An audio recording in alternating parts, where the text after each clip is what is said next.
All right. Well, good evening, ladies and gentlemen. We would like to welcome you to Idaho's first Liberty candidate online town hall. My name is Tom Munns, and I will be your host tonight. Due to time constraints and the need for significant Q&A at the end, we've decided to forego the formal introductions and get right to the questions. We will be asking each candidate a total of 3 questions each in 1 question rotations. Please be as brief and concise as possible to allow for as many questions to be answered at the end. Tonight we have Glenneda Zuiderveld, right? Is that how you say that? She's running out of District 25A House. We've got Josh Gibbons, District 11A House, Michael Snyder, District 1 for Congress, Tammy Nichols, District 11B House, Lori Shewmaker, District 13B House, Lyle Johnstone, District 25 Seat B House, and Rocky Ferrenburg, District 24 Seat B House. Without further ado, ladies and gentlemen, we will begin. And the first question is for Lori Shewmaker. How would you compare your positions to that of your opponent's voting record?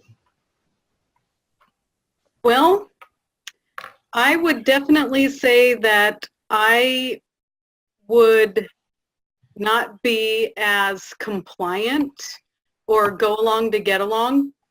My client is lukewarm, I guess we should say.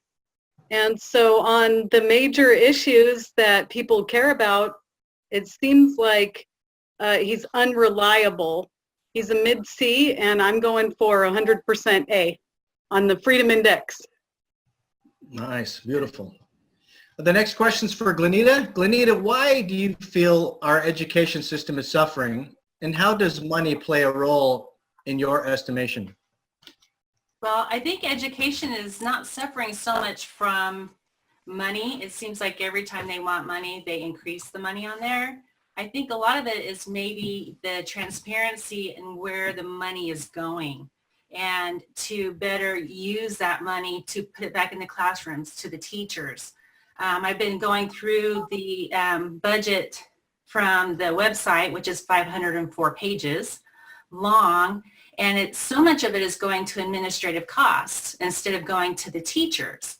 And I feel that that is like having a car and you're buying brand new seats and you're buying steering wheels and you're buying wheels for it, but you're not putting the money, and you have a broken down engine. And so it's not going to go anywhere. Teachers are the engine of our education. We need to invest in that. We need to make sure that they're being having all their needs met, and we just need to start going through, and any business, when you start putting money into something, if it's not producing the results, you look why it's not producing the results and look for better ways to make that education better. Thank you very much. The next question is for Michael Snyder. What makes you different from other candidates that are running for Congress? Thank you, Tom.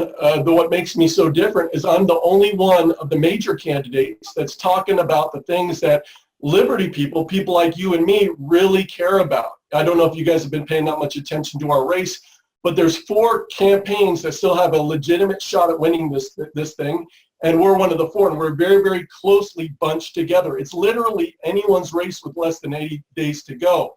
And so it's so important we get people to understand that we're the only campaign that's proposing that we abolish the Federal Reserve and the federal income tax. We're the only campaign that's talking about Agenda 21 and the NDAA. We're the only campaign that's talking about CBD oil and legalizing medicinal marijuana. We're the only one of the major campaigns that was pushing for the release of the Nunez memo, and we're the only campaign that wants to that's talking about sending Hillary Clinton to prison. We're willing to talk about the hard issues while the other guys aren't. So if they aren't willing to address these issues now while they're still in Idaho, are they going to be talking about them and pushing for them and fighting for them, fighting for us, the things we believe in as Liberty people? Are they going to be fighting for us when they're 3,000 miles away in Washington? Of course, we all know the answer to that question. Thank you very much. The next question is for Rocky Ferrenburg. Why are you running for an Idaho House representative seat? Hey, Tom, I think we're having issues with Rocky's audio still. I'm trying to figure out with him behind the scenes here. I'm going to have him hop back on in a second, so let's come back to him if we can. Okay. All right. Next question is for Josh. How can we help the common man and woman thrive? You know, when I think of the common man and common woman, I think of mom and pop shops, I think of employees, I think of small businesses, and I think of entrepreneurs. And what we're finding as we survey a lot of these businesses is we're finding that they're over-regulated and over-licensed. The way that we can help these companies is we can make it to where we get rid of regulations that aren't necessary and burdensome to these small businesses. Same with the license for these entrepreneurs. What that allows us to do at that point is that allows us to free up their time, their resources, and their money to invest back into their companies and back into their employees and back into Idaho. Thank you very much. Next question is for Tammy. Tammy, why are you running? Oh, that is the question that I get all the time, probably the question I get asked the most. And thank you for having me tonight. I appreciate it. I am running because Canyon County is in desperate need of a change in leadership. We have some issues going on here, and they range from overspending to ethics to not listening to the people that live in Canyon County. Our voices have been silenced, and our representatives, I don't feel, are really representing us in the best way they possibly could be. So I am running because I want to be that representative. I want to be the voice for the people, not be my own voice, not be doing this for my own interest, but to actually represent them and to take into consideration and to work with the people of Canyon County, because we have some great people here, and I just want to be able to work with them and have them help me make Canyon County the best it can be. Good job. Awesome. Lyle, top-down government or bottom-up government? I guess I see, Tom, that we were originally endowed with a Declaration of Independence and a constitutional republic form of government, which was intended for bottom-up. The pen wags the head of the dog rather than the, top-down government, which seems like in watching the legislative process the last 2 or 3 years, at least part-time, the upper end seems to be controlling the bottom end. And I just think the people are getting the short end of the stick on taxes and freedoms and liberty. Thank you very much. Lori, what kind of legislation will you support or sponsor when you get in? Well, I think it would be extremely fun and productive for the citizens of Idaho and Canyon County. I'm in Canyon just like Tammy.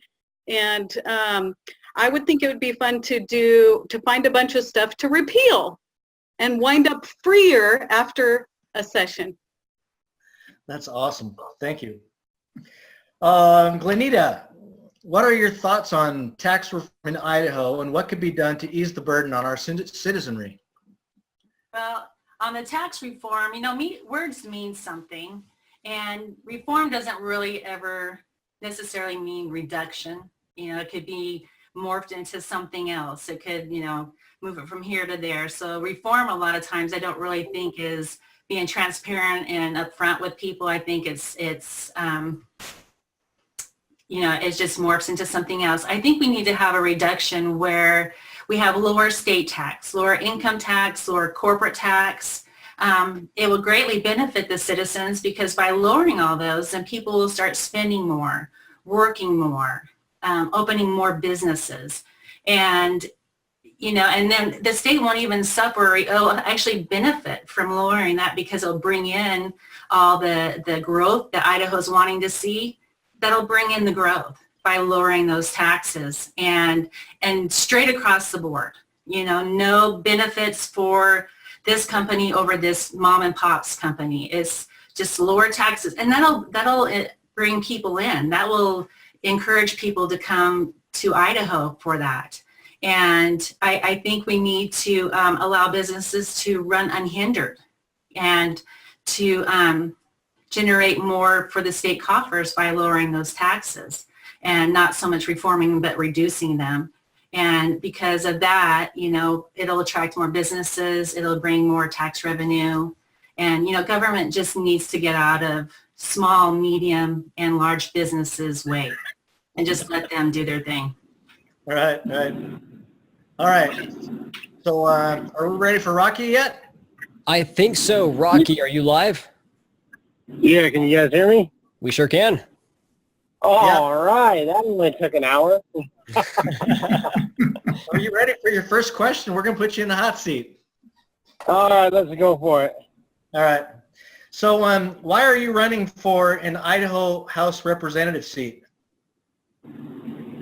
Well, I'm running because we're continuing to get the same old anti-conservative and big government garbage that all these rhinos keep pumping out. We as people should have a choice, and that choice should be a voice that the public knows is fighting for liberty instead of whatever interest group or lobbyist has the highest bidder. So pretty much I'm running as a regular citizen. I'm a CDL truck driver. I'm just a regular guy, and I'm running because I care. I'm not running because I'm some kind of establishment politician. Nice. Thank you very much. Michael Snyder, what do you make of the financial shaking that we've been seeing on Wall Street this month?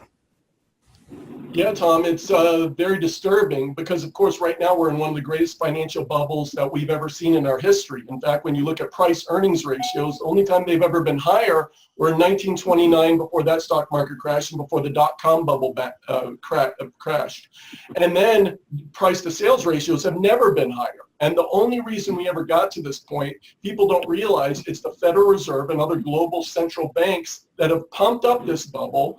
And on the way up, it can seem very nice, but then the crash is faster. Can you guys still hear me? And so what we're facing is potential shaking because, Tom, always, stock valuations always return to their long-term average, and it's going to happen this time.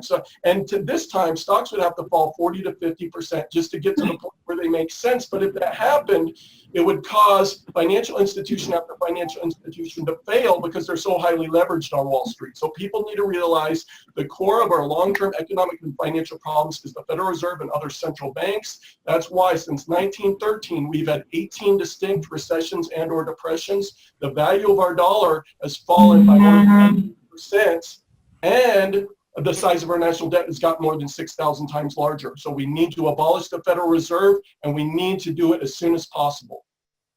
Thank you very much. Rocky, we'll get you again here. What have you been most satisfied with in your life? Rocky. Did we lose Rocky? You're on mute, Rocky. Yeah, just give him a second. Okay.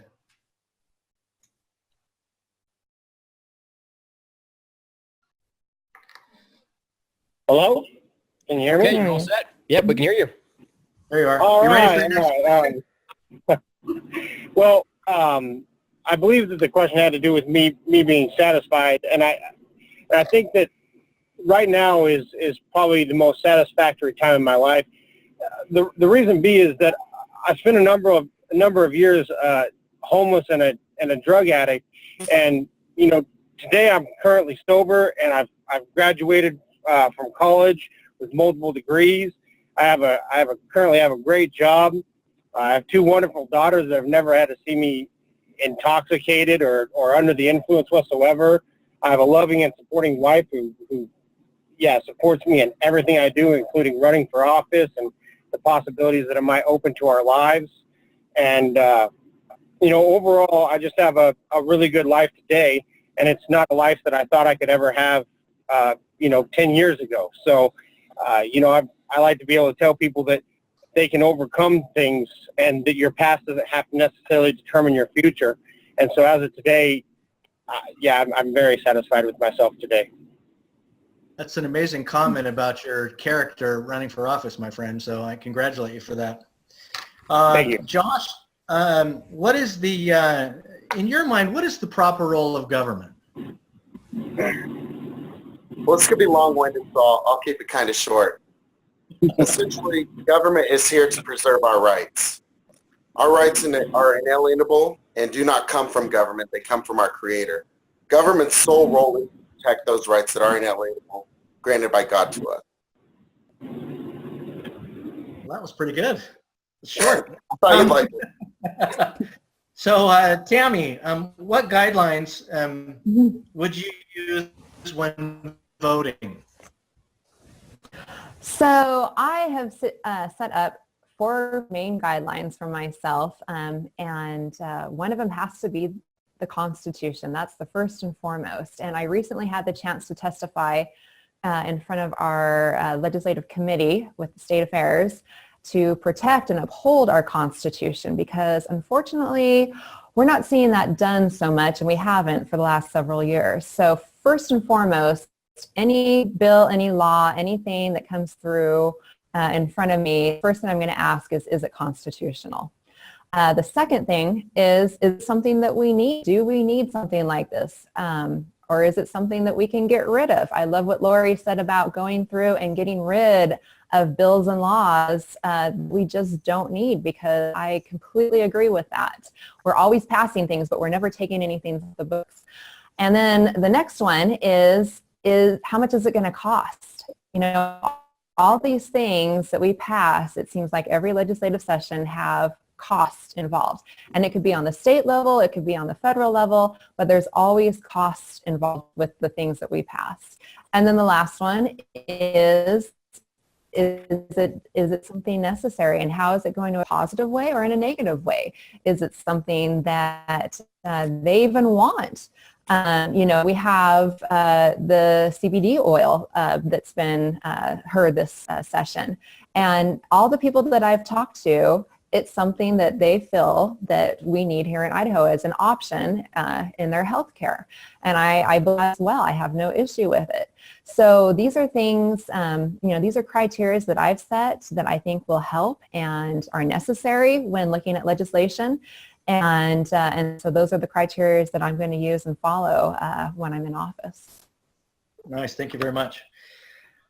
Lyle, what is let's see, who or what entity should have control on education curriculum in Idaho?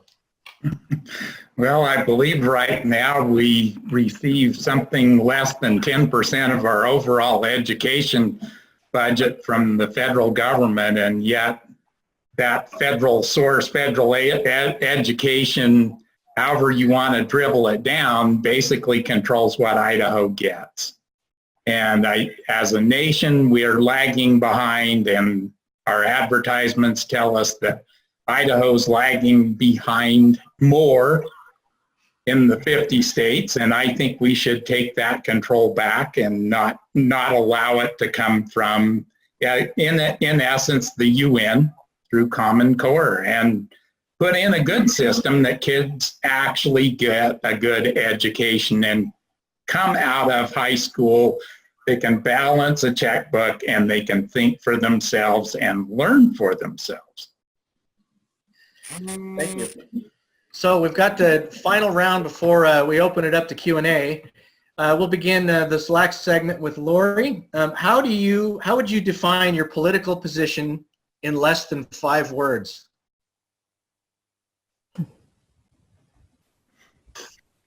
Constitutional, conservative, nonviolent, liberty, integrity. Nice. Thank you for that. Glenneda, how would you rate the Idaho legislature in terms of transparency and accountability? Sorry. Well, I'm going to err on the side of grace. I'm going to give it a C- because there's some really good ones that are really just doing their very best to bring us what's going on in the Capitol and what's coming forward. So I'm going to err on this side of grace and give the overall a C-. But what I find is interesting when you start exposing and bringing light to a lot of their voting records, how instantly they get defensive and kind of ugly with you. And to me, that almost makes me think of my teen kids when you ask where they've been, knowing where they've been, and they instantly get defensive. And so I think that's the reason why so many of us are coming forward, because we're just kind of tired of that. You know, we are the boss, and they are our representatives, representing us. And I want to go there, and I want to bring transparency. I want to bring all the issues to the people, and I want to have a relationship with the people that I'm serving. And you can only have that relationship with them if you're transparent and you're accountable. You know, how can they keep you accountable if you don't have a relationship, which comes with transparency? And for some reason, a lot of our representatives are totally avoiding that aspect of it. And there's so many avenues that we can bring that transparency. There's no excuse not to have it. And I'm being nice, C-. Okay. Michael, the next question's for you. Can you talk to us for a few moments about health freedom and why it's so important to you and your family? Yeah, Tom, this is something that's very personal to me. I've been writing about for a long time. In fact, you can go back 7 years and find articles by me where I talk about pregnant women that took the flu shot and then lost their children. And you can go back 7 years and find articles by me talking about children that were vaccinated and that were perfectly fine and then developed autism all of a sudden. You know, I believe that we should be able to make the health decisions for ourselves and our own families and not the government. And one thing that I'm really talking to a lot of voters about is CBD oil and medicinal marijuana. In fact, I was just at the State House in Boise and I was testifying on the CBD bill. And there was a family there, a family where CBD oil had stopped the seizures that their little boy was having. But then they had to take him to the hospital for some reason. They couldn't administer the CBD oil. The seizures returned and their child almost died. And so as they were testifying to the committee there, they were in tears as they were describing how that if the CBD oil was not legalized fully in Idaho, that they were going to continue giving CBD oil to their son to keep him alive. We need to get the medicine that families need for their children here in Idaho. We need to make sure they have access to CBD oil and medicinal marijuana. And I'm going to fight for these things in Washington. Thank you. Rocky, if you could only get one thing accomplished in your term, what do you suppose that would be? Well, despite how passionate I am about state sovereignty with the federal government managing over 68% of our lands, and how passionate I am about the criminal justice system, since we're ranked 44th in the nation and our parole completion rate is 46th in the nation, I would probably have to say that education is the most pertinent policy that I would want to push forward. If we were able to move education back to a local and individual control, we could educate our kids on what morale basically is. And this would help take care of a lot of the other issues, because if our children were educated not under the confines of what the federal government deems they need to learn, we would have a much more educated generation coming up that can better handle some of the stuff that we might not be able to get through at the time that we'll be in office, such as we might not be able to take back, you know, all 68% of the federal lands that are being managed. But if we were able to at least educate our kids and not have this indoctrination type institution where the federal government just pumps them full of whatever they, you know, deem necessary, then we could actually have a generation of people that are far more educated about economics and what the government really looks like, and they can be able to carry on the legacy. But if we continue to neglect education, then the next generation could be just as ignorant as the generation that we have today. Man, thank you for that. Anyways, I mean, if as long as we can progress it forward, just raise it from the 40th, just get out of the bottom percentile. Sorry, never mind.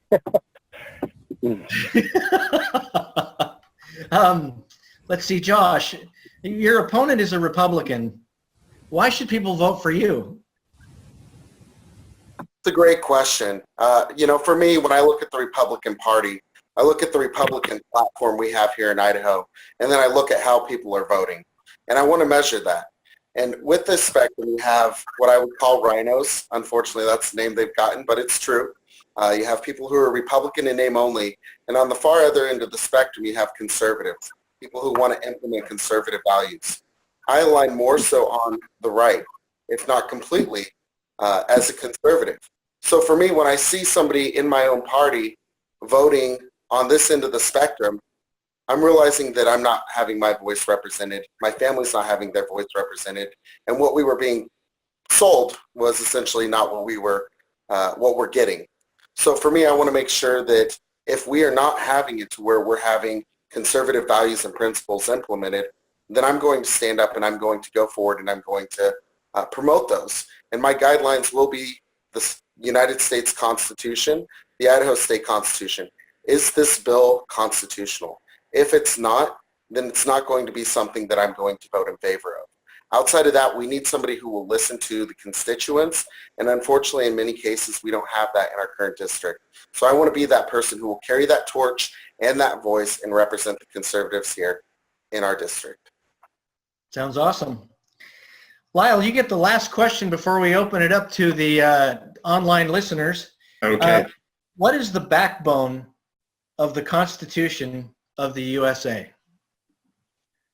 Well, I would say predominantly it's the first two amendments, the right to free speech, religion, to assemble publicly.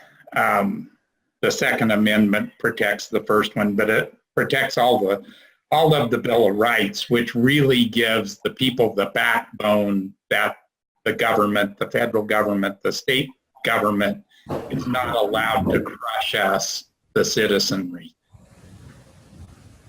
Awesome. Okay. Well, that concludes the questions that I have. So I guess we can start looking up at the chat here. I'm not sure if you guys can see these or not. Can you see the chat, or is that just me? No, Tom, that's just you. If you go over to the Q&A box down there at the bottom, there's 11 questions there. Oh, I see. Yep. All I got to do is read them then? That's it. Okay, so Jay asked, let's see, is this to all panelists, or how do I know? Let's see, I guess it's to all of them. So do you believe that it is fair to allow large corporations big tax cuts to come to town? In my opinion, we should offer those mom and pop the breaks instead. You guys, I guess, can all take a stab at that. It doesn't really say to who it is. Okay, well, I'll start with that. That's fine. No, we shouldn't be offering big tax breaks to big companies that come in. We shouldn't be picking and choosing who gets tax breaks and who doesn't. It should be a fair transaction. It's great to want to get other businesses to come in, but our small businesses are what actually makes things function and makes things run the best. A lot of this is done through urban renewal, which I'm learning more and more about, and how much it actually hurts the communities that you find it in, and that what we're being told regarding urban renewal isn't what is actually transpiring. It's actually costing us money, and it's costing the taxpayers much more in their taxes. And when you're giving these large businesses, these corporate businesses, these tax breaks, who is held responsible for the loss in those tax revenues? It's the taxpayers and the small businesses. So no, we need to not be picking and choosing who gets tax breaks and who doesn't. Awesome. A question, just to interrupt a moment. Am I supposed to be hitting the answer live button before I ask the question? Anybody? No. I don't have to click any of those? No, Okay. I don't. No, All you're right, good cool. to go. So then I guess we're going to open that up to the rest of you guys. Do you want me to repeat the question? No, I'll go next. I'm with Okay. Tammy. No, there shouldn't be any special perks. It should be, if there is going to be any perks, it should be for the people that have lived here forever, that have had businesses here forever. And to bring in, if we have the lower taxes like we were talking, that's going to be a perk enough for these other corporations to come in. But somewhere, why are we giving these larger tax breaks to these corporations? It's becoming a burden onto these small mom and pops businesses, because now they have to compete in a different realm of things, but yet they're still having to pay taxes and they don't. And so what happens is we're losing so many of our downtowns are disappearing because the small mom and pops cannot compete with these corporations that are getting tax breaks. I'd like to hop on that next, if that's possible. Yep. So, absolutely against urban renewal development. What we're seeing, and I 100% agree with both people who answered before me, what we're finding is it's very discouraging for these homegrown businesses that start in Idaho. And what is the answer we're telling entrepreneurs here in our state? We're telling them, go ahead, follow your dreams, do what you think is going to provide the best life for you and your family, but at the same time, we're going to give your competitor millions of dollars off in tax breaks. And it's not only at the state level that we're finding this. What's often happening is we'll have companies who are started here, who are working here, they're paying their taxes just like any other business, and then we want to lure in another company, and we offer them over $1 million in tax breaks over an 8-year period. Then they decide, okay, we like this, we're going to continue to stay in Idaho. Now the cities are offering $1 million or $500,000 over an 8-year period that these companies are getting. And it really sends the wrong message to in the state of Idaho. And we need to be here to say, we're going to support you, and we're going to support you evenly because we want a free and fair market. I want to chime in too about this, if it's possible, Tom. Yep, sure. Okay, so obviously I feel like we're in an echo chamber, so I'm not going to reiterate what's already been iterated, but I just wanted to at least say that my platform is on ethics in Idaho government, which is a D-, and that's shocking and appalling because we think we're doing well here in Idaho, but the truth is, when there's been studies on ethics in government, we are a D-. And I think that this taxation issue is a huge part of where ethics can be compromised, and then cronyism happens. And so this is definitely a big fat no for me, that if anybody gets a tax break, everybody gets a tax break. Awesome. Thank you so much. So we've got, let's see, Michael, do you want to chime in on that? Oh, I absolutely do. Yeah, I believe in free markets as well. We're supposed to have a free market system, and when the government picks winners and losers, that goes totally against what we're supposed to be. But I also want to go one step further, and everyone should be paying the same level of taxes, but our taxes here in Idaho are way too high. If you look at the surrounding states, it's a fact that we're one of the higher tax states in the region. And 3 of my opponents have actually worked in the state legislature for a long period of time, and all that time they kept taxes way too high in Idaho. That's why candidates for governor are saying they have plans for lowering taxes, because they've been way too high for way too long, and we need to bring those taxes down. Well, I hope they're serious about that. Rocky, do you remember the question? You want me to repeat it? No. Can you guys hear me? Yeah. Can you hear? Okay. I tried to jump in a minute ago, and I don't think anybody heard me. So, but once again, we're all in an echo chamber, and that's because we're all principled individuals. But the fact of the matter is that, if there's a benefit, it should be distributed equally among businesses, whether it's mom and pops or corporations. I don't really believe in favoring anybody either way. Especially if I'm going to be in government, because once again, that just comes down to government picking winners and losers, no matter if it's mom and pops or corporations. And I'm sure that we all agree in the idea of contracts and the power of which contracts can have between individuals and an individual and a company. But when the government starts making contracts with companies for tax breaks or if they're going to build infrastructure or whatever, then that's whenever we begin to blur the line between government and cronyism.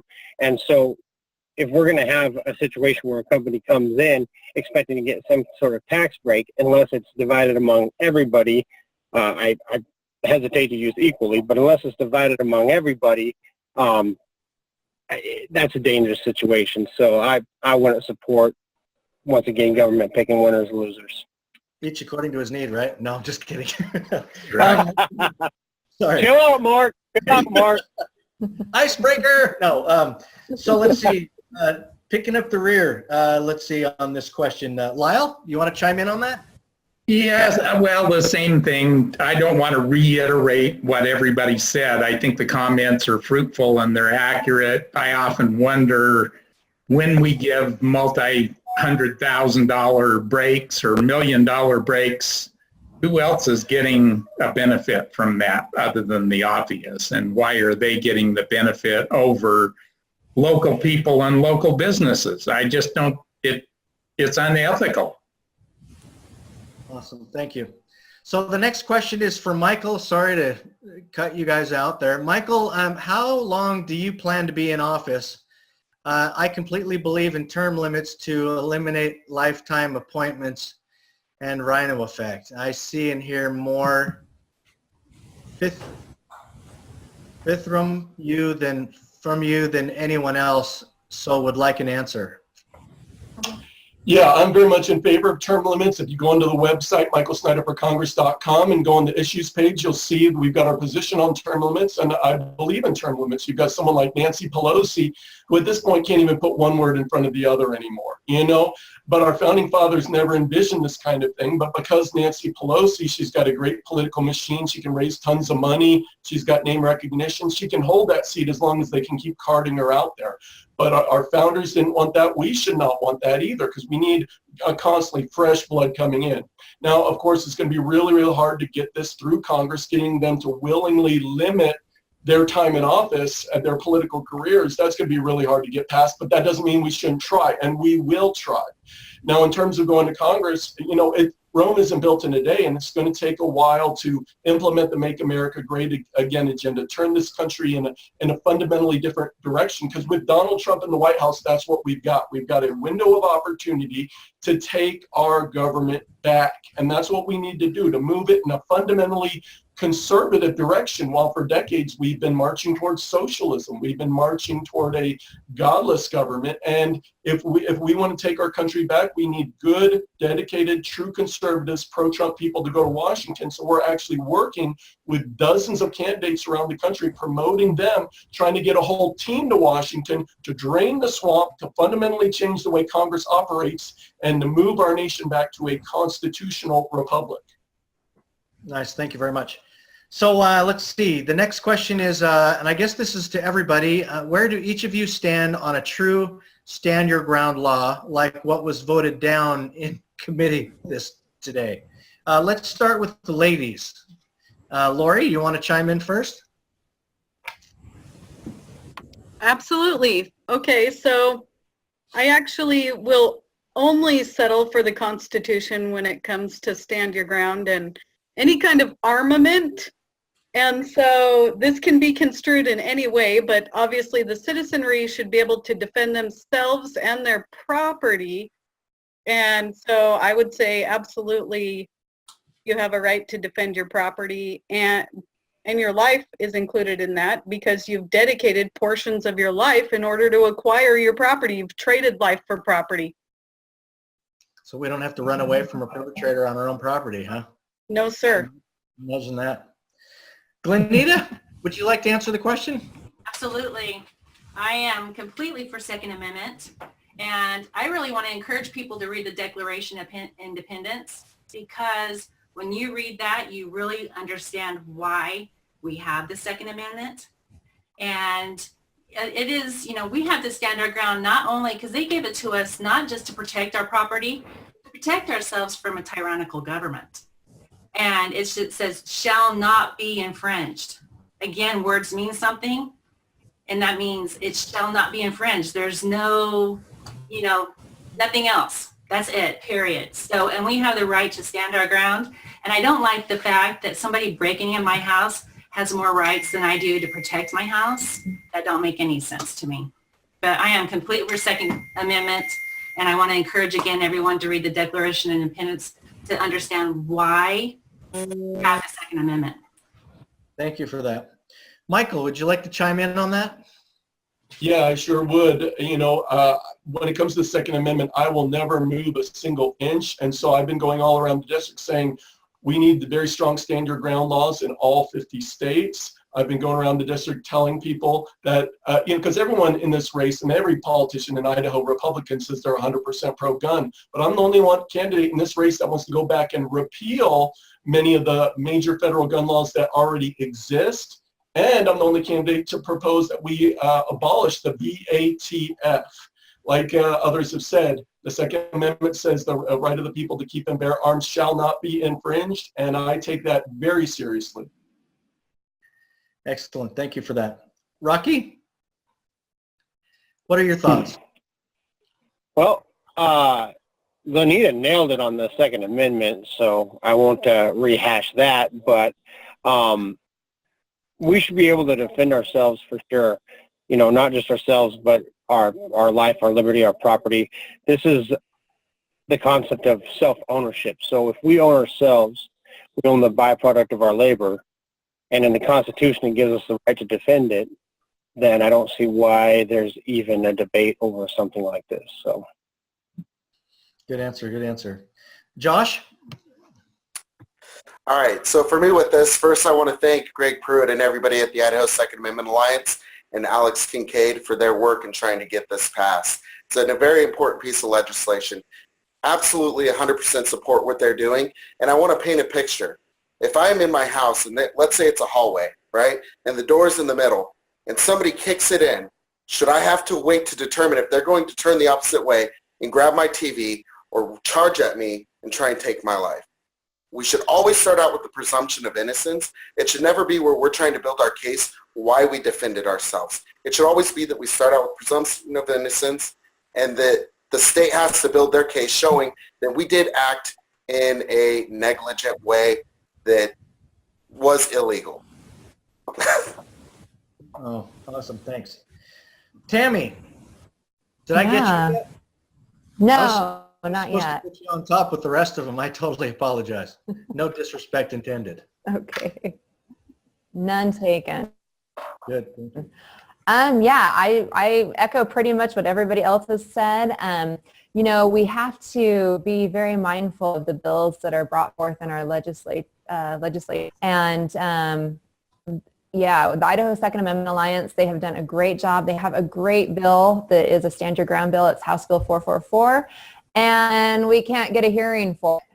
So we need people to call their representatives and tell them that this bill deserves a hearing. We want real stand your ground law put into place, not something that's watered down and not something that doesn't actually make any changes. We need a real bill brought forth that actually will protect the citizens of Idaho to be able to protect their homes and their families and their possessions, and to be able to do what is needed if someone does attempt to break into their home or to harm them in any way, shape, or form, that they're able to protect themselves without fear of being criminalized and prosecuted and having to prove themselves that their intent was to protect themselves. And so we need to really have people call and start getting a hold of their representatives that are current and ask for House Bill 444 to be heard.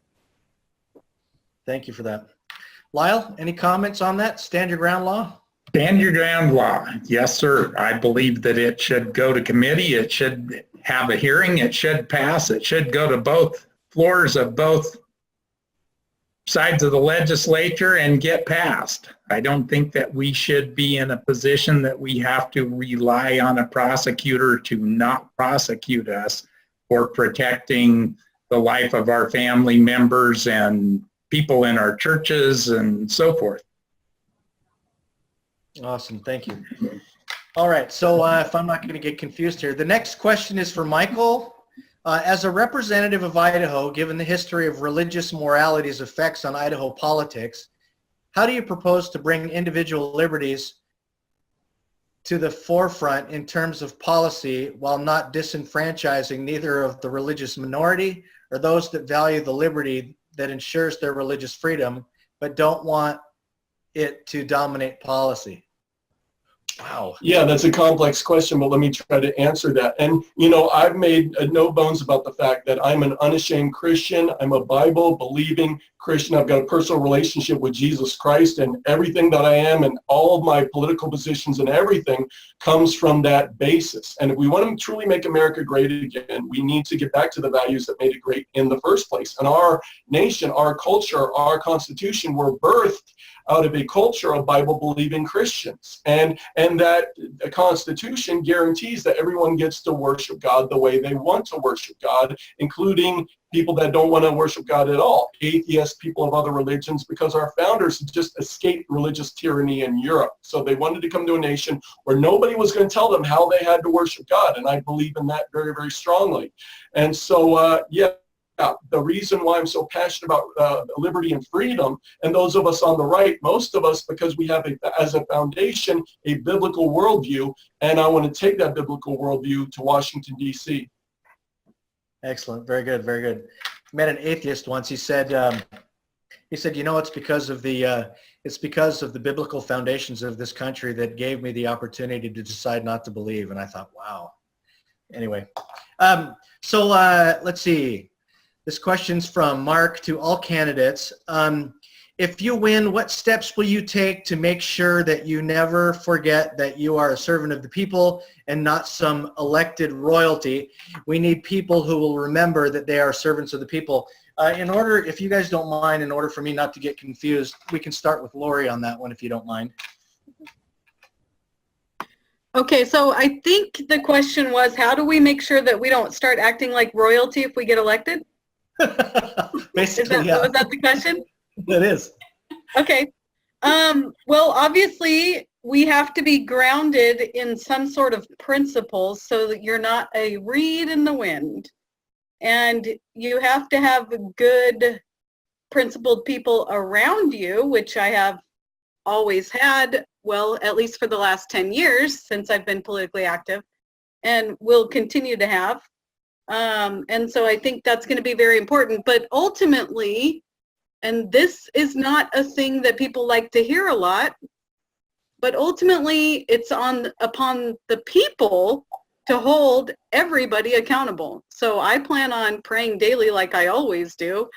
And, you know, obviously reflecting off the Constitution to make sure that, you know, I'm not acting arrogant and righteous. And then if you, sir, who asked the question, feel like I've done something arrogant or oppressive, then it's incumbent upon you to hold us accountable to that.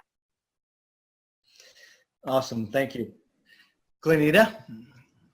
Well, it's kind of in the name, you know, especially as representative. It says representative, not lords. So we're not lords, we're not kings, we're servants, you know, and that kind of goes with my motto. One of the main reasons that I'm doing this is for my heart to serve the people. There's so much going on, and there's so much hurt and so much going on with people that we need to have good people to represent them that remember their place. I am your representative, and you are basically my boss. But like Lori was saying, citizens have to be engaged, because you need to be watching and, you know, and pray for us. You know, just there's more to it than just giving us your complaints and thinking that we're going to fix your problem. Because sometimes, you know, you make us lords. You know, I've been looking at a lot of the representatives, and people are coming to them as if they're saviors. They're not saviors, they're representatives. They don't know all the answers. You know, I don't know all the answers. You know, together, you know, like Trump, he says, you know, I surround myself with good people. We're going to surround ourselves with good people. And it's, again, that relationship that will keep us humble. And then, but we need you, the citizens, to be engaged with that.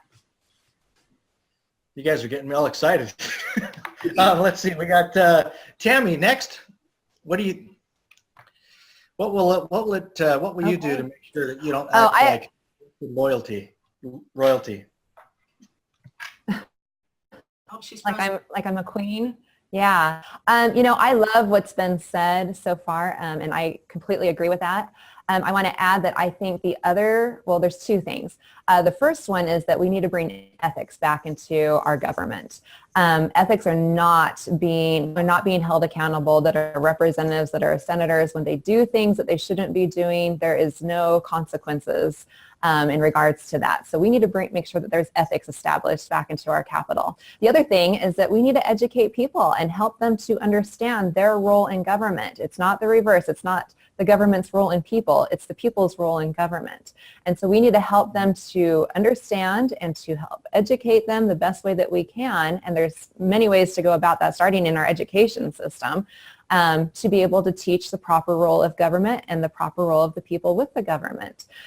So those are two main things that I'd just like to add with everybody, with what everybody else has said so far.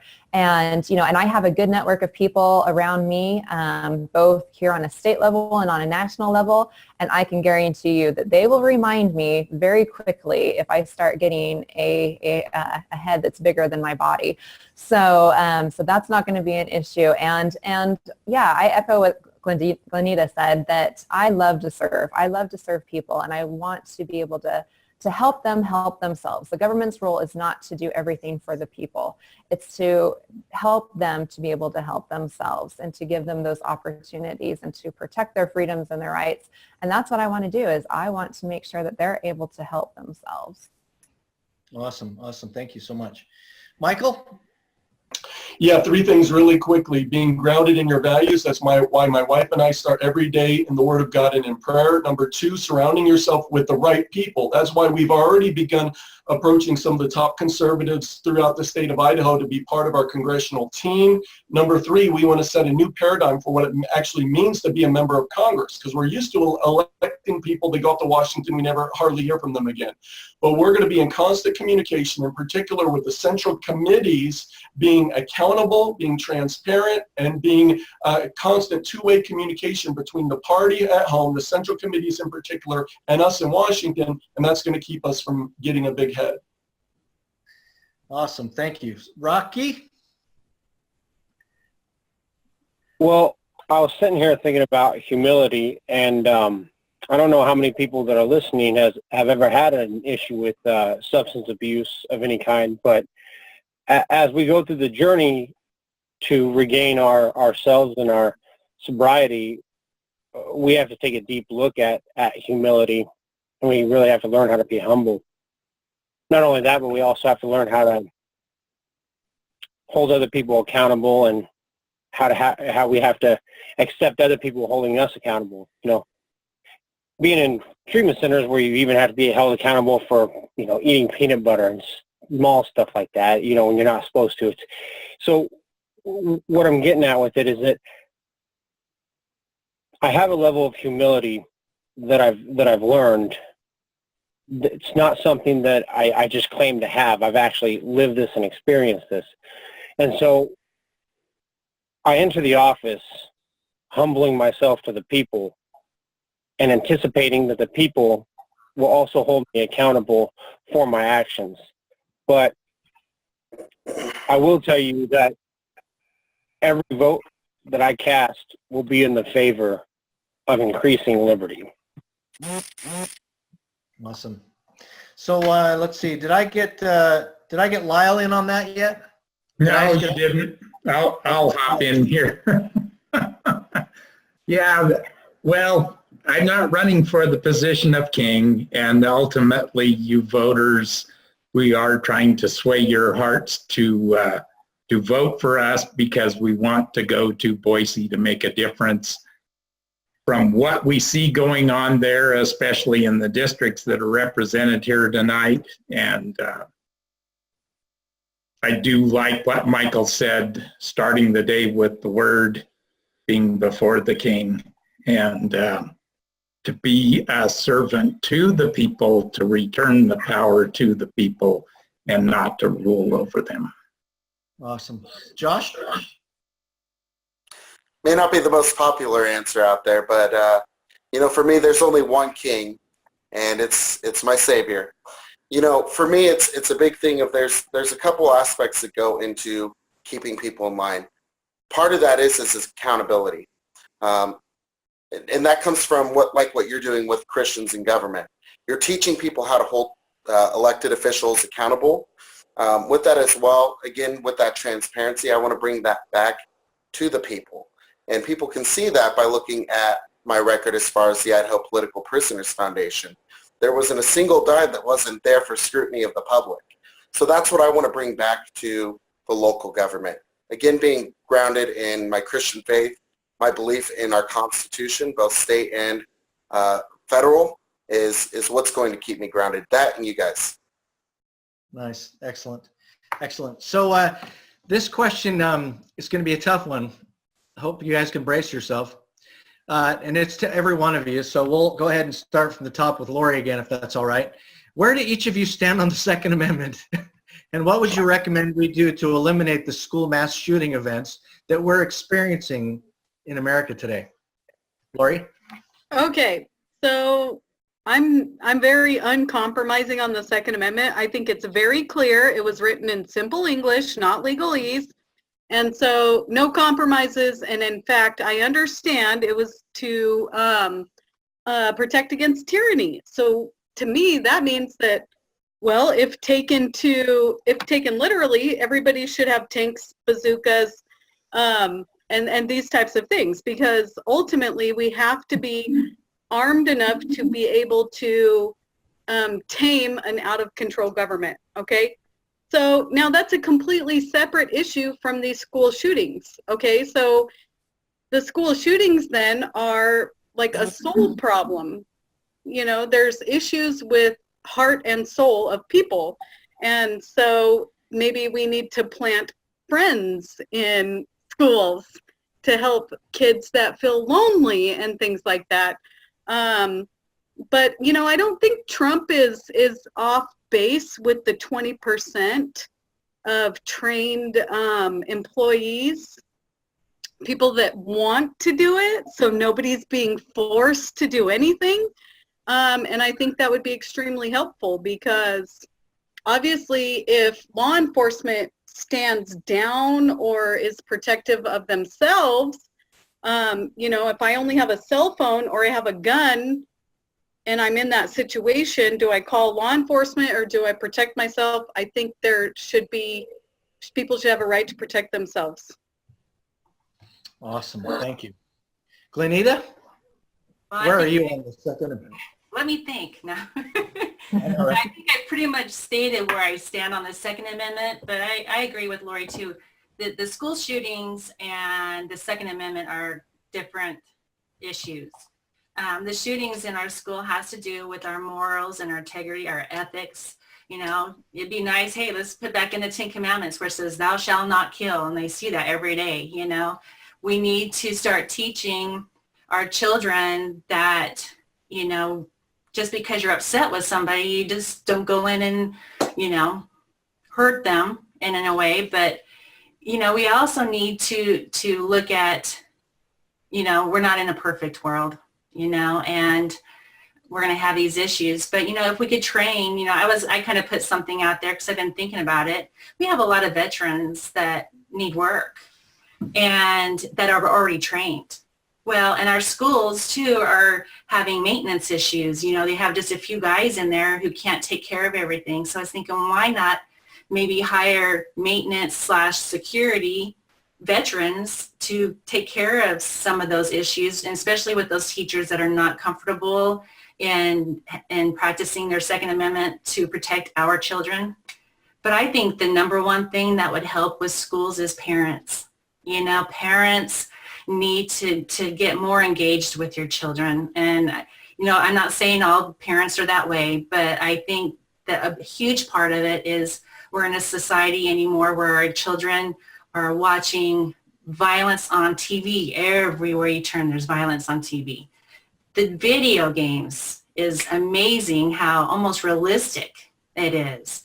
And I think parents need to start getting a little bit more engaged with their kids and seeing why they're watching, and then maybe even seeing if there's trigger things. Oh, and then one more thing that I think is an issue with the school shooting is the drugs we put them on. You know, we need to really look at what we're putting in our children. And, you know, so there's many issues. I don't think it's a Second Amendment issue. I really don't think it's a gun issue. I think it's deeper than that. Awesome. Good thought. Good thought on that. Tammy? Yeah, I 100% support the Second Amendment. It was put into place to be able to have the citizens protect themselves from a tyrannical government, and there's no other provisions in there about it. It is straightforward, to the point. On the school shootings, I have gone over this quite a few times because I have kids that go to public school. And I think the number one thing that we need to do to begin with is to remove these ridiculous gun-free zones. I just read an article that says that 98% of the school shootings, or shootings in general, actually have occurred in gun-free zones. And that's atrocious. I mean, we are basically giving an invitation to anyone that wants to come in and do harm to come into our schools because they know no one's going to be armed, and to do whatever they need to do to make themselves feel better or to get notoriety or just whatever it is. So the first and foremost, I think we need to get rid of the gun-free zones. Second, yes, there is a heart and a mental issue going on. And I think there's a lot of different factors that play into that. I just read another article about how there's over 1 million kids right now that are under the age of 6 years old that are on some sort of antidepressant medication.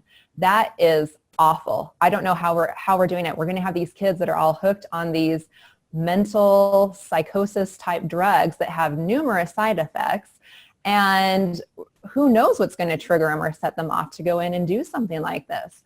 So that is a huge concern.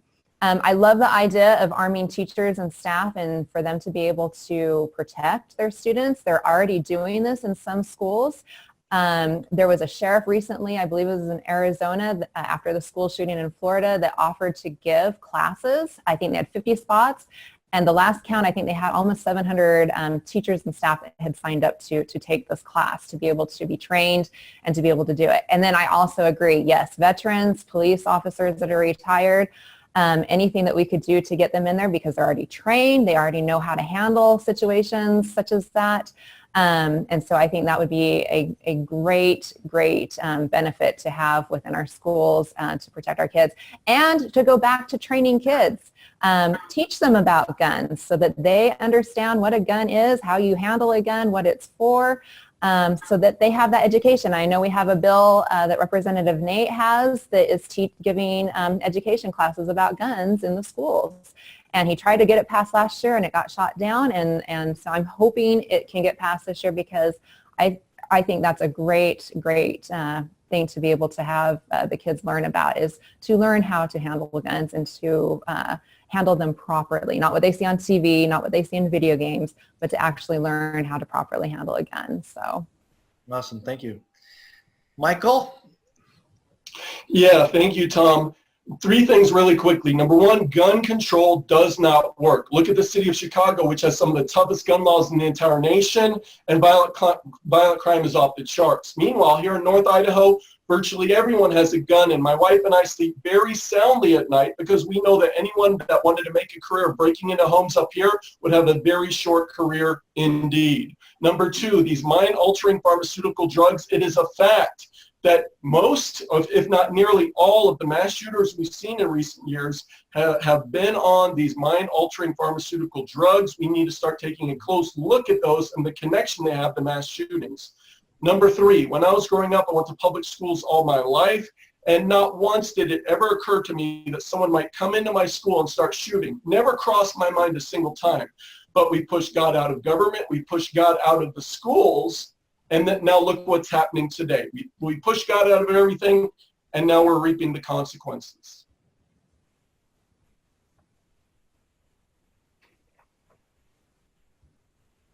Did we lose Tom? I think we might have. Tom. Looks like we did. Okay, well, who is up next? Who hasn't gone yet? I think it's Rocky, maybe. Yeah, I'll go ahead. Rocky. I'll go ahead and take this. Tom's back. Is Tom back? We just can't hear him. You're muted, You're Tom. muted, Tom. That's embarrassing. There you go. It's all good. Go ahead, Rocky. All right. Rocky. All right, not a problem. So I grew up in Alaska, and then I've lived here in Idaho, and this is where my parents grew up. So I'm really familiar with guns. I'm really familiar with the respect that we all must have for guns. despite the fact of being a strong Second Amendment advocate, we all need respect. But once again, like everybody else said, the school shootings and the Second Amendment are two separate issues. And, it's peculiar that before the late 90s, we never really had any school shootings, or they weren't as prevalent as they are today. And a lot of this comes from the publicizing it on, publicizing not just the events, but the actual people in the news. And these kids are going out and shooting because this is more of a cultural issue. So it's the cultural issue is a problem that is being pushed from this progressive agenda that we've had overtaken the nation. And so I suggest putting qualified personnel in schools for security too, but I really believe that there needs to be more of a balance. So to start off, we could begin implementing some of the stuff that they have in hospitals where there's a emergency or a shooting or something like that, and they actually have a procedure where all the doors get locked down, and it basically turns rooms into panic rooms. And I honestly have no idea why we haven't started putting this into public schools since, Columbine.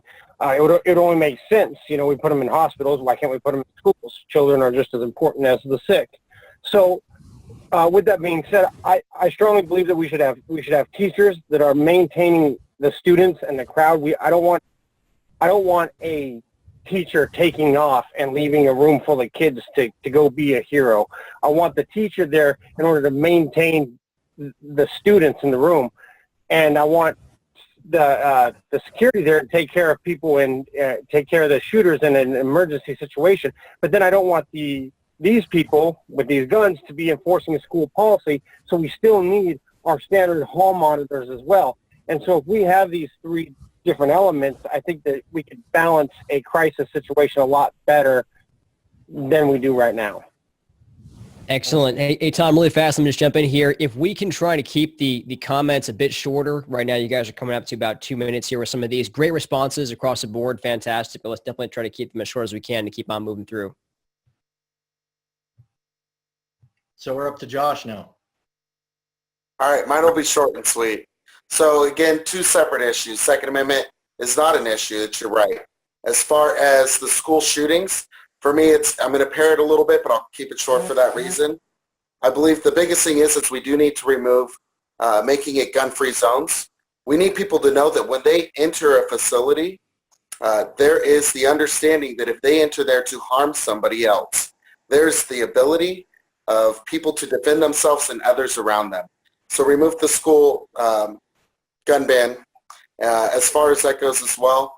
Offering teachers the ability to be armed. And I did like Trump's proposal as far as offering a bonus or some sort of incentive for teachers to do so and go through that training. Outside of that as well, looking at these prescription drugs, a lot of times what we're finding is kids are growing up on these drugs and they have no sense of self-identity, and it's causing a lot of issues. So there's a facet that we need to look at as far as all of it goes. Awesome. Lyle? Yes, sir. Well, I think one of the number one things is spiritual. I stand on the Second Amendment as it was written and intended. The school thing is spiritual, it's cultural, it's pharmakia, as the Bible would put it, mind-altering drugs. As was mentioned earlier, if we, statistics are tough. They're really tough for progressives. I don't gather how that's so difficult, but Chicago's a great thing to look at. No guns, ultra gun violent. Look at Idaho, lots of guns. We see very little violent crimes committed where there are lots of guns present. We protect the president, we protect high-level targets, we protect money with guns. Are our kids not important enough to protect them when we lock them up in a building and then we're silly enough to put a sign out front to say sheep for the slaughter? I don't get it. Thank you so much for that. Well, I don't think, Christian, I don't think I have any more questions that are here. So I don't know how you want to proceed with the rest of this.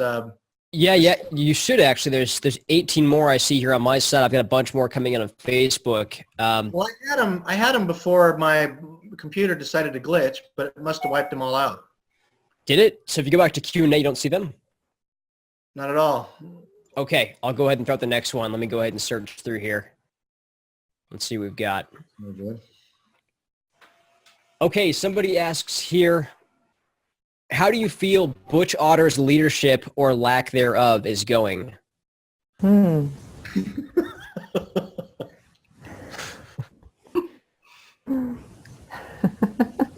Lori's for Okay. Nobody wants to take that one, huh? I'll be gracious, as Glenneda said, and I'll give him a D. I'm glad Lori he's Shewmaker here. Uh, I'll say it's time to go out to pasture. I'm just happy to see him go. and so that leaves Glenneda Oh, I said I was glad he was retiring. and Michael. Man, Otter is a big-time rhino that we should have gotten rid of a long time ago. Josh? It'll be good to see some new blood in there. I'll leave it at that. And that's a nice answer I got. That's good of you, Josh. Yeah. Tammy? Yeah, it's time for some fresh people to take those roles. Yeah, it's definitely needed and necessary at this time. It's interesting. It's interesting. It's interesting the consistency that liberty-minded people have, isn't it? So are you up for the next question there, Christian? I'm out. I sure am. Okay, so what are each of your positions on changing the law to be relative to the crime regarding time served for child molestation? Currently, the system is a joke. What do you think? Wish I could answer that. Me too. Okay, Lori Shewmaker, I guess I'll take. Yeah, I'll take it. start. Take it away. With much trepidation, because it seems like a very, and I have an unusual view when it comes to as like criminal behavior, is that each crime should be judged on its own merit, not precedent or case law. And so, that's where I would always start with that. But ultimately, can you cure somebody from sex crime activity? This is a question I need more education on, because all I have right now is my gut reaction, and I don't think it's curable. Good thought. Good thought. Glenneda? Well, again, it's kind of go back to the moral issues that we have going on. As far as regarding the time served for molestation, I haven't studied on that. I don't know what time they currently serve, but I would be this is a pretty sensitive subject for me. I'm also thinking that the age of the person molesting the child needs to be having, like, if they're 16 or 14 or, there's, I think that also needs to have some consequences as well, because you're seeing a lot of younger people actually molesting little kids as well. And so, but it comes back to a moral issue, and I think consequences and discipline really fixes a lot of problems. Awesome. Tammy? Oh, I think she's frozen. I believe that the punishment should fit the crime, but I have seen so many. Can you hear me? Mm-hmm. Yep. Okay. I have seen several cases now where there has been molestation that has occurred, and it seems that those that have committed that crime get basically a slap on the wrist to some extent.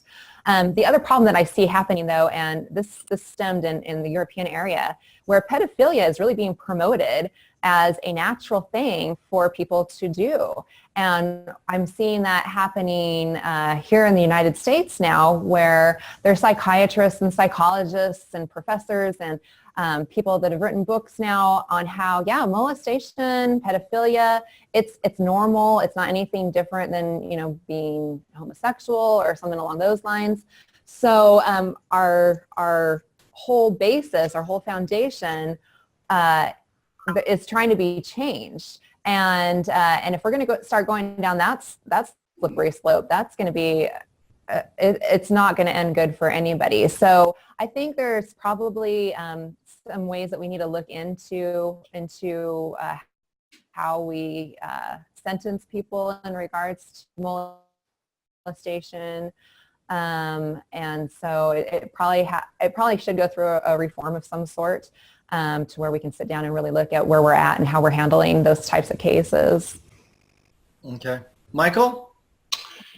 Thanks, Tom. I have a 3-year-old daughter. In fact, you guys may have heard her off in the distance crying tonight. And many of you, I haven't told yet that Miranda's pregnant again, and we're going to have a child due in July. And so the thought of anyone harming my little ones is unimaginable. And yet today on the left, some elements of the radical left are promoting pedophilia.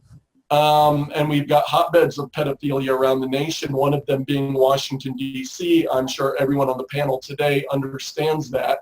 And so when we go to Washington, Christian and I have already talked about this, we want to fight pedophilia, we want to fight sex trafficking, we want to fight sex crimes in general, because there's no place for that in our society, and we cannot be lenient on those types of crimes. Awesome. Good thought. Rocky? Well, I strongly do believe in the non-aggression principle, the fact that we shouldn't aggress against one another. With that being said, these types of crimes are acts of aggression.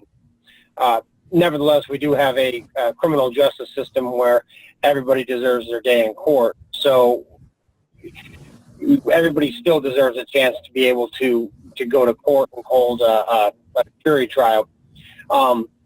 Nevertheless, if someone is convicted, the crime should definitely fit the punishment. That is a problem that we do have. We have extreme punishment for drug offenses and pretty lax thing for sex offenders. So, I mean, there's an imbalance there. The age of consent is highly pertinent to every single case. Idaho promotes having one of the best sex offender rehabilitation programs there is in the Epic Cottonwood.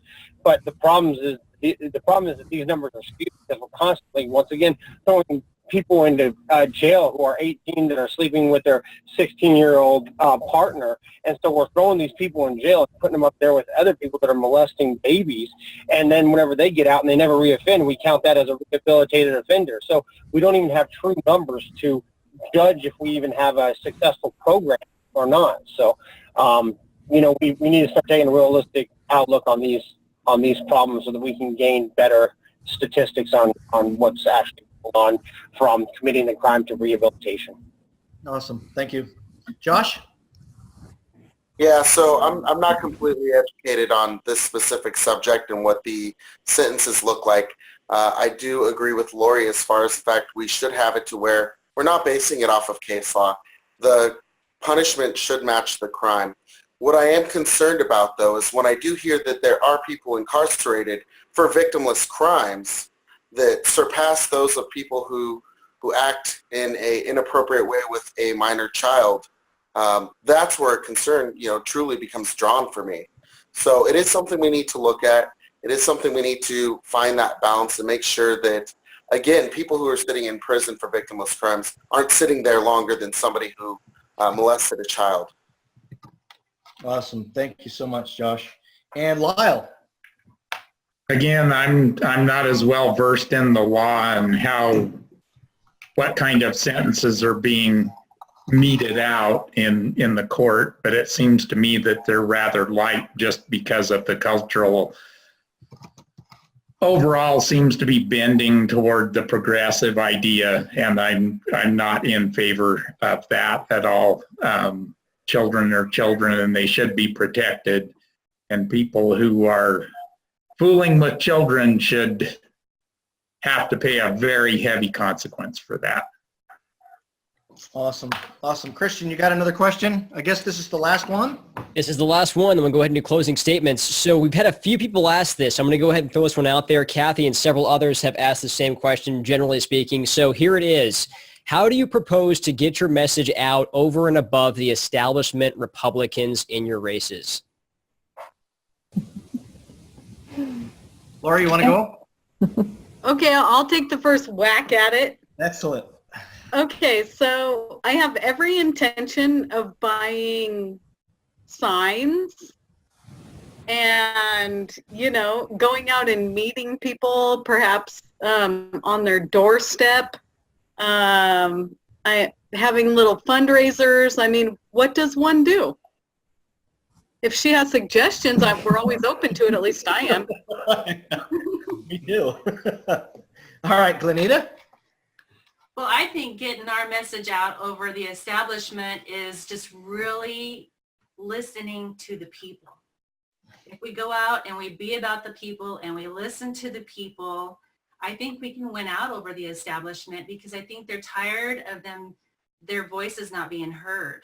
And so I'm going to work really hard on being the people's choice. I really want to come to the people, and I want to be their choice and their voice. But I want them to know that I'm going to listen to them. I'm on their team. We're a team. We're we the people. And so as far as the establishment, that's going to be my thing, and and God's will be done. So Good one. Awesome. Thank you. Tammy. Yeah, if I tell you my whole plan, is that going to spoil it? I don't know. All right. But no, I do too. I really want to get out. My area, it's very rural. There's a lot of small towns, small communities. And so I really want to get out into those areas and talk to the people and find out what's on their mind, what they're doing. Because again, I'm there to represent them. I want to know what they have to say, what they think. We may not agree on everything, but we need to have the conversation. We need to be able to have that communication and that connection. So I do plan on doing a bit of that, having, meet and greets and Q&As. This has been a great opportunity, social media. But yeah, it's just really getting out into those areas and communities, to the small businesses, because I think the establishment kind of has their own group that they hang around with that support them and, send out their flyers and that information. But, I haven't seen a lot of people just get out into the community to meet and talk to the people that live there. So I think that's going to be a key thing for me. Awesome. Cool. Michael, what about you? Yeah, for my three main opponents, their message kind of boils down to this. I'm pro-life, I'm pro-gun, I'm against Obamacare, and I really don't want to talk about any other hard issues, but I'm a really charming guy, so vote for me.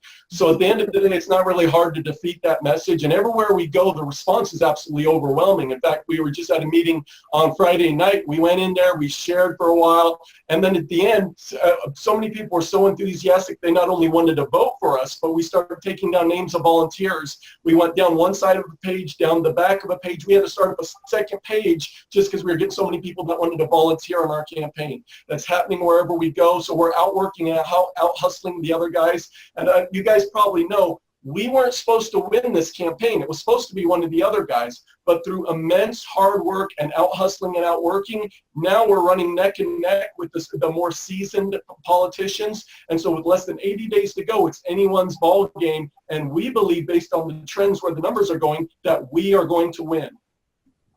Awesome. Beautiful. Beautiful. Rocky?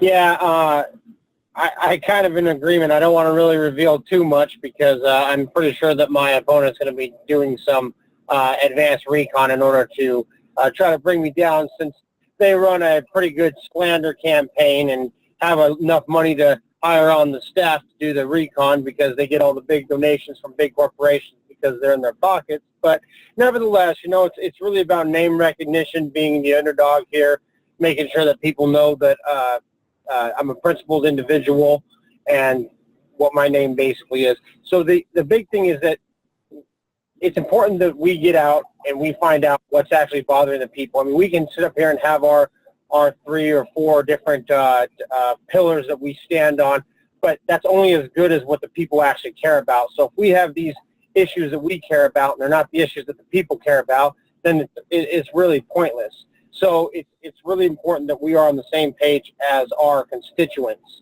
And yeah, it's basically just getting out there, talking to them, introducing ourselves, making sure that they know that there is another option. Good. Awesome. Good thought. Josh? Yeah, so for me, I mean, it's no secret, we're all liberty-minded candidates, which means money doesn't just flow our way. So it is a grassroots movement that we are really trying to implement here.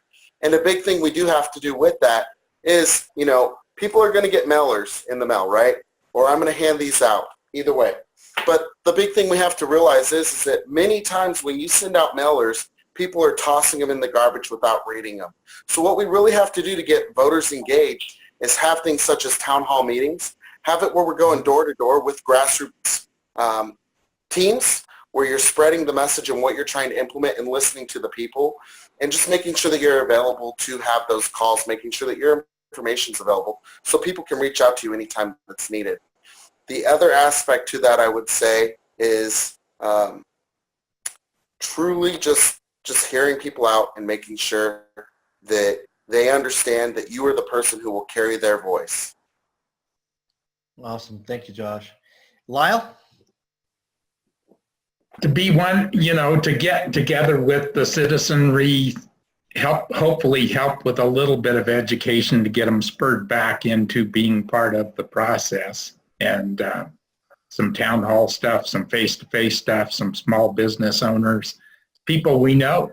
And as been said before, it's a grassroots thing. We don't have any big corporations behind us. I don't think anybody on here that I see wants big corporation money.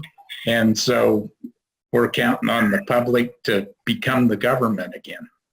Awesome. Great. So I guess this is, I guess we're in the final lightning round. Each one of you are going to be, I guess, given a minute to ask the last question. Christian, is that right? That is correct. Yes, sir. I guess we let her rip then. So the question would be from you, because I don't show up anything on my questionnaire here either. Oh, so no, this is the closing statements, right? For each candidate for a minute. So they can just go ahead and rock and roll however you want to start with. Start from the top, I guess. Lori, go ahead. Okay, so basically I have dedicated the past decade of my own private, personal time, energy, and money in lobbying for your freedom. Now I want to do it in a more formal setting, and I will not be compromised. And if you think I'm being compromised, then I suggest that you come talk to me and straighten me out.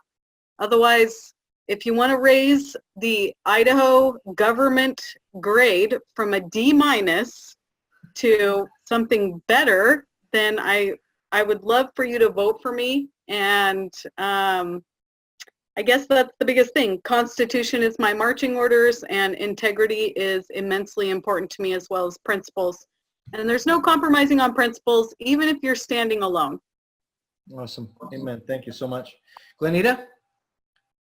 Well, the main reason I'm running is because, again, it's a duty and a responsibility, and I'm willing to do the hard work. I'm a hard worker, and I am about doing the right thing over the easy thing. I'm a Christian. I'm conservative. I'm pretty black and white when it comes to my moral integrity. And so I think that's going to be a blessing to a lot of people, my ability to stand firm on those things. And the things that I don't know, I have such a good group. I mean, look at this group here. We have such a good group of people that we can glean information from, that we can get support from. And you know what's exciting too is I think just by me running so far has really encouraged people to get more engaged in what's going on in our government, because they realize that it is our responsibility. You know, we've been kind of, it's like being an employee and a boss. We've been absent, you know, and then our businesses are going out of business and not showing up every 4 years thinking things are going to change. And I just decided that I want to be that change and be that heart and And I'm hoping to encourage people, to give them hope, to educate them, because putting new people in there really isn't what's going to change what we have going on. It's going to be the people getting engaged is where things are going to be. And so I'm hoping that by me running and being your next representative, that we'll learn together. We'll row this boat together, and we'll make Idaho great again. Let's do this. I'm ready to put in the hard work. I'm a good swimmer. Let's kick this boat. Vote for me May 15th, Glenneda Zuiderveld. Thank you so much. Tammy? Yeah, so thanks again for having this. I really appreciate to be able to participate in that this tonight.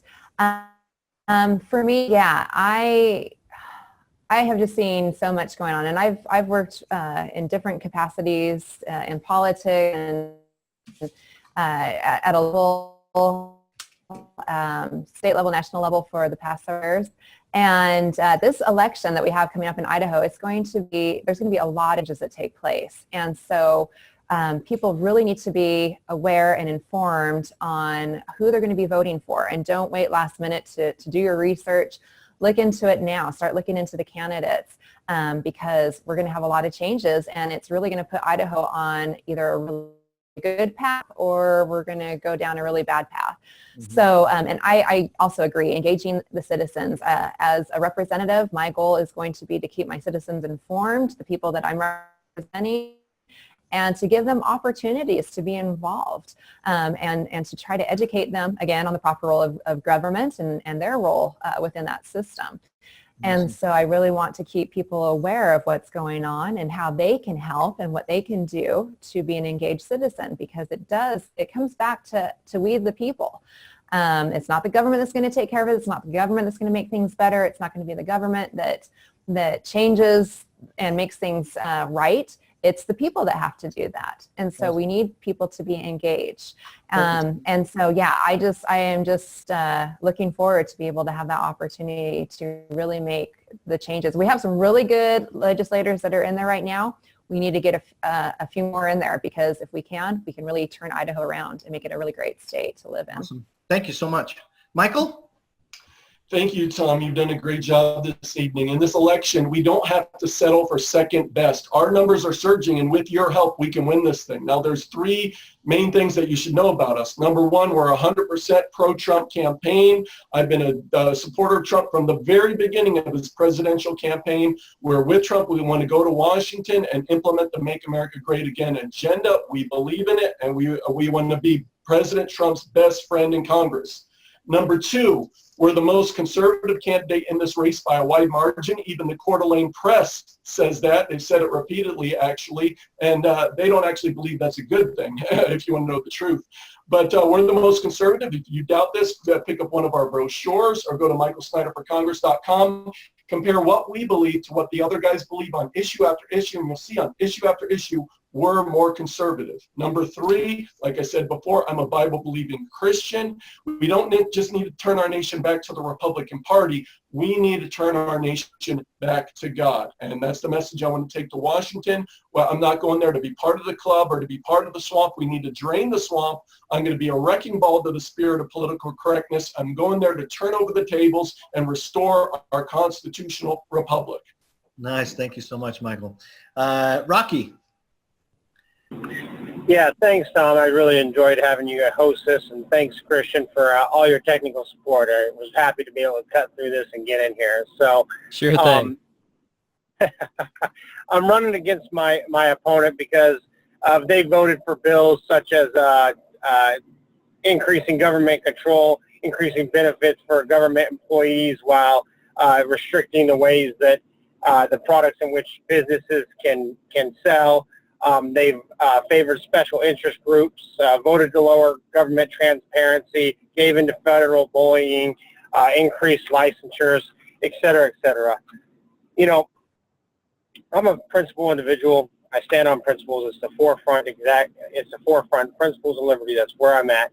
I'm a completely transparent candidate. I don't have a voting record, but if you go to my website, rockyferrenburg.com, under the news section, you can actually see where I began to discuss and talk about my stances on all these bills. So you know exactly what you're getting. There's no sugarcoating, no saying one thing to another person. It's all right there, exactly who I am. What you see is what you get on there. So that way you know what you're voting for. I also make myself available to everybody, whether you're in my district or whether you're outside of my district. I will talk with you. I will have a conversation with you. I do not have any problems with talking to anybody. So I plan on bringing the change from the anti-conservative big government garbage that's been plaguing our country and our state. So once again, I've been Rocky Ferrenburg. Awesome, Rocky. Thank you so much. Josh? Yeah, so with me, if you elect me, the thing is I'm going to take you to Boise with me, whether we be in a committee room or if we would be on the floor. With that, we're going to have it to where your voice is carried to Boise, as far too often it is not. When I'm back in town, when we're in session or out of session, I'm going to host town halls where I can hear what you want to see and what you believe is going to help us move to a more conservative Idaho and going to help with the economy and reducing those regulations and truly allowing the free market to work. Awesome. Thank you, Josh. And Lyle, bringing it home. Well, I've got about 6 decades invested in this district area 25 and the state of Idaho, and I would like to see the government turned around some. I appreciate the Idaho Town Hall group, Christian and Tom, for hosting this and putting it on, getting it out before the people, all the attendees that have come to watch. I just think we've got to turn our faith back to God, and we need to vote and represent the people in liberty and taxes and to make a level playing field for all businesses as far as tax breaks and incentives to be able to be in business, to be out there in the marketplace. So we need your support. I need your support. And I've watched the voting record of our District 25 and some of the surrounding districts, and I find the voting record from the Idaho Freedom Foundation pretty disturbing to me. Awesome. I would really appreciate your vote on May 15th. Well, I got to tell you, I think this concludes the forum, I believe. I did want to leave one thing with you all. I've had a chance to know many of you for many years, and I can't tell you how excited I am to be able to see you guys running, and it's been an honor to be able to be chosen to be able to host this thing with you guys tonight. I hope I didn't let you down, and good luck to all of you guys. You guys mean the world to me, and I hope you know that. And so I just want to leave that with you. Christian? That's all I got. Tom, you were awesome, and thank you so much to all the candidates. You're all making a very serious sacrifice here. I know it, and I've been through it, and I appreciate it. So God bless you all. Thank Amen. you, everyone. Thank you, everyone. Thank you, everybody. Everyone.